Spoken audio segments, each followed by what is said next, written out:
D no A you अहिले भर्खर भन्यो तिमीले याद छ तिमीलाई बी राम्रोसँग भन सी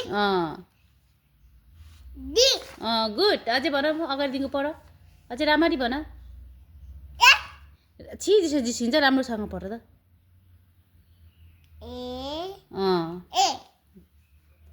बी सी डी गुड एफ त्यसरी पढ्छ राम्ररी पढ्नु पर्दैन ए डी बी हो बी ए बी डी नो याङ्छु ए बी ए के भन्छ सी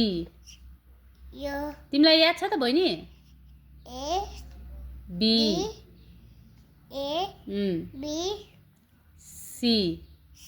यो सी हैन ओइ सी हो सी सी यो अब याद छ र पनि फेरि बहिनीले नाटक गर्दैछ यो